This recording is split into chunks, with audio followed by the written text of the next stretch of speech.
The kicking competition is on in Ashburn. Let's recap today's training camp practice and also talk about a player that is looking to reassert his career here in Washington. And can he do it? Let's talk about it. Off field, left. What I want? Get back slow. I love the way she rockin' it. I love the way she move it, shake it on me. When she pop it, the shawty is the winner. You can tell that shawty's no beginner. She's confident. I love the way she move it. YouTube, what's going on? It's Gotti here. We another Washington Commanders video, and in today's video, I'm coming on here with the video where we're going to be talking about training camp recap day number 7, and also talking about a player that I believe is looking to reassert his career here in Washington.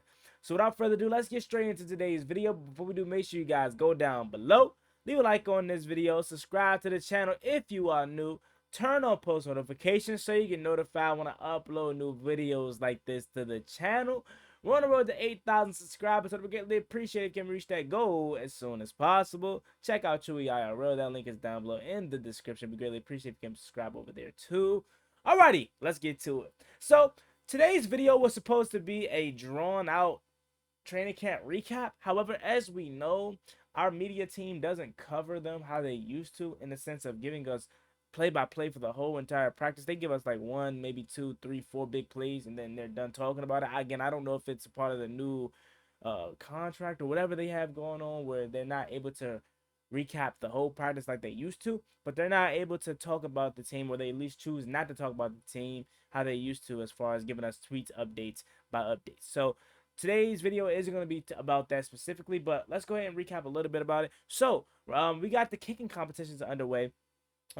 We got Ramiz Ahmad from the UFL kicker, and then we have Riley Patterson that we just signed yesterday. They had a kicking battle today, and they were going as far as back as 55 yards, and both guys went perfect. So, again, it's going to be very interesting to see how we play this out. Are we going to just roll with Riley and Ahmad, or are we going to bring in someone else?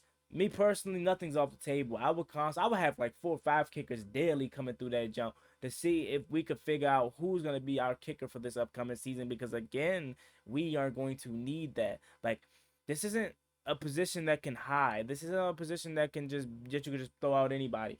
Field goal kicking is very, very important, and for, again, like I said yesterday, for a team that we expect to be in tight ball games this year, we're going to need every single point possible. So that we need to figure this out. Like, we really do. And I'm hoping next off season we're drafting a guy, a kicker, because I want to have my own kicker for the next 10, 15 years. You know what I'm saying? Like, I want my Justin Tucker, I want my Harrison Buckner, I want my Daniel Carlson, I want my McPherson of Cincinnati, like, or shoot, maybe even like Dallas, Brandon Aubrey. They found Brandon Aubrey last year, so maybe we can find our Brandon Aubrey. Maybe Riley Patterson. He did good in Detroit last year, so maybe he gets the opportunity here in Washington, and he's going to be the starter. I don't want to look too far ahead, but considering the fact that he has worked in the NFL with other teams like Jacksonville, Detroit, and he's already perfect so far, in his first appearance in Washington, he's probably ahead of the pack in either the 2-man race. But again, we'll see. We have a whole preseason for that, but preseason starts in a couple weeks. We have a preseason game in probably like a week and a half, 2 weeks. So we'll see, and that's going to be very interesting to watch. Moving on, we have an update on Benjamin St. Juice. He was out. He was not at practice for a little while, but now he was out there and he caught an interception today. So BSJ is a guy that I'm looking forward to seeing if he can make a step in his final year, or if he's gonna be a guy that's just gonna be a guy that walks in free agency next year. You know, my biggest thing with BSJ is I personally believe he has talent. But again, you guys know, I feel like he's too handsy. You know what I'm saying? He's too handsy. He gets a lot of pass interference calls, really because he doesn't trust himself. I feel like if he can learn how to trust himself and trust his technique, he'll be really good. I think so. Look back for the football too. But BSJ had a really good play, made a pick. Terry McLaurin and Jayden Daniels, they're hooking up. Their connection is continuing to be on fire, continuing to work smooth and well. And that's a very good sight for sore eyes, because again, I'm praying that this is finally the guy that can help Terry McLaurin achieve his next level, because I genuinely think he can. Um, it's going to be fun to see when we do these joint practices how this is going to pan out. Um, it's going to be a good opportunity for a young fellow like Jayden Daniels to get his first crack against other teams. So it should be fun to watch coming down the pipeline very shortly. We got like two other notes again. They didn't really record much. He burned Emmanuel Forbes, that being McLaurin. He beats Forbes immediately off the line. Daniel sees them and leads him with a deep ball for their touchdown. So the person that he beat on the line was Emmanuel Forbes. Not too crazy, obviously, on Forbes, right? We want him to get better. We hopefully he get better. The way he gets better is going up against guys like Terry McLaurin, but Terry did beat him off the line. That just speaks to how good Terry is and not really how bad Emmanuel Forbes is, in my opinion. Brandon Coleman and Sam Cosmi undefeated in the O line versus D line 1v1s. Cosmi and John Allen gets a little chippy. Ooh, okay. So Dan Quinn did mention today was going to be a competitive day. So seeing that the ones are going on, you know how those can get chippy, especially against the offense and the D lineman. To hear Brandon Coleman is undefeated. Shout out to my man Pedro Smith. He made a video on this yesterday.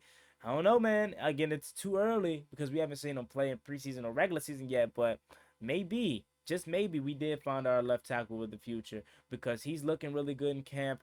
Dan Quinn, Adam Peters feel very strong about this tackle room and specifically Brandon Coleman and his ability to be the starter. So maybe, just maybe, he is the starter of the future. But I'd love to see that a 1-2 punch like Cosme and Brandon Coleman are working together. Cole Luke was out of practice today for personal reasons. Interesting. I know Ian Rappaport is at our training camp today, so that's really cool. Let's see what else. What other notes we have? Right tackle Andrew Wiley hasn't done a full body of work. In the one-on-ones, working now on field goal blocking, set out of drills the other day with tightness. So I'm not sure if he's still suffering from the tightness injury, but again, I don't want to look too far into that until we get closer to game time, and then he's not able to be 100% right now. I'm still going to take it slow, still going to be cautious with him because it's still early in camp, but we'll see if anything comes about later. Like if we make a signing, right, if we have other guys playing more over him, then I think that is when we start to panic or start to be like, okay, Andrew Wiley, it may be something more serious than what it is.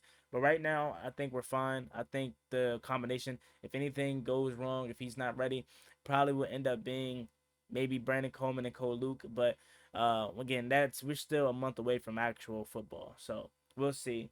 He doesn't have to play in preseason. We would love that, but he doesn't have to. Um, Let's see what else. Eckler sprints forward for a nice gain. Can't wait to see him in game scenario. Daniels with his first team and his first pass is a catch by McLaurin working against BSJ. So again, McLaurin and Jayden Daniels connection continues to be pretty nice. Punt returners for today: Jameson Crowder, Kaz Allen, Dotson, and Forbes. So um, that's all we have today. Dan Quinn did talk about De'Ami Brown, and he says he has jumped off the screen to him in specific areas, highlighted when QBs get out of the pocket to extend plays. Brown's ability to accelerate and get open has been important. So, again, maybe De'Ami Brown could finally find himself in his final year of his contract, and that would be really exciting. You know what I'm saying? Because I don't want nothing more. No matter how I talk about these players, I love each and every one of these players because they're my favorite team. So no matter how bad I talk about them or how good I talk about a player, at the end of the day, I want them to be good. So that's all for training camp recap today. Let's go ahead and take a quick break and switch to the next topic. Today, I'm going to give a huge shout out to today's sponsor, and the video sponsor moving forward is SeatGeek. Are you looking to go to a sporting event or just an event in general? Well, SeatGeek is the place for you as they rate their tickets from green to red and they gather them all across the internet and put them into one interface to let you know if you're getting a good deal or not. And right now only, you can go ahead and punch in that promo code you see on your screen, Juan Gotti, to get $20 off your first purchase. I'm telling you, this is one of the best promo codes in the game because it's literally saving you $20 and you don't have to pay anything to punch in the code. It's literally a free $20 off. Like, if you don't use this, then you just don't like free money, right? So I'm telling you, go ahead, punch in that code right now to buy any of your tickets, whether it's Commanders, whether it's a musical event, whether it's whatever you'd like to do on SeatGeek. $20 off your first purchase. And let's just say, okay, you already bought your tickets. Well, parking, is expensive too, as we know. So $20 off your parking by punching in that same promo code Juan Gotti. All right, back to the video. Thank you guys for joining me again. I want to talk about a veteran player that I really am excited about, that I think is looking to research his career. That is Zach Ertz. So when we signed Zach Ertz, I really didn't think too much of it. I was like, okay, connection is he was with when he was with Cliff Kingsbury last year in Arizona. Like, I wasn't really thinking too much of it, and then he got injured a couple years ago. So I was like, okay, Zach Ertz is really good in Philly. He killed us year in and year out with him and Carson Wentz. Like, he was a killer for us. But after he left Philly, he really didn't pan out anywhere else, in my opinion, and he got hurt. So I was like, okay, his career is done.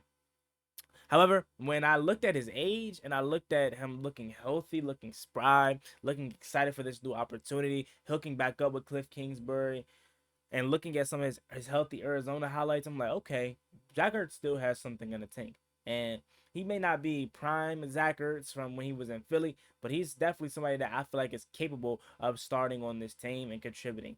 Now, again, he is 33, so he is still has some ball left in him, but he is up there in age. We did just get rid of an older guy and Logan Thomas, so I'm not sure if it's something specifically about Zach Ertz that they really like, that they feel like he can contribute to. But again, Zach Ertz has a way better rap rapport and way better history than one Logan Thomas. So maybe this is something that he can help him tap into his youth, and he could go ahead and turn back the clock a couple years, and he balls out. However, you look at the rest of the tight end room, even if he isn't the best, similar like for Bobby Wagner, even if he isn't his old self, he's helping out the rest of the room, I'm pretty sure. Cole Turner, Ben Sinnott, Amani Rogers, John Bates. Like, we have four guys that he can tutelage. Even if he's not the best on field. But I genuinely think he's ready to reassert his career, and he's ready to go out with the bang. And I think he can. He looks really good. He looks very good in shape. Still able to catch the ball really well. Still able to block. Still can get open in space. Like, Zach Ertz is not no bum. I understand that he's dealt with injury, and he hasn't been like the best over the last couple years, but he's still ready to rock and roll. Looking at his stats from the last couple seasons, he had about 187 receiving yards last year. So again, not really much of nothing.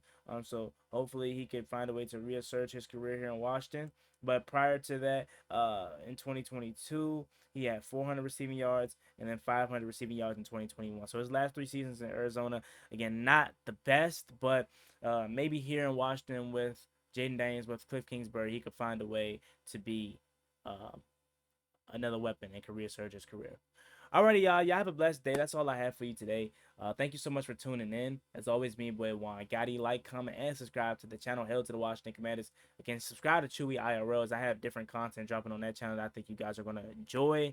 Alrighty, y'all. Have a blessed one. Stay safe. Peace.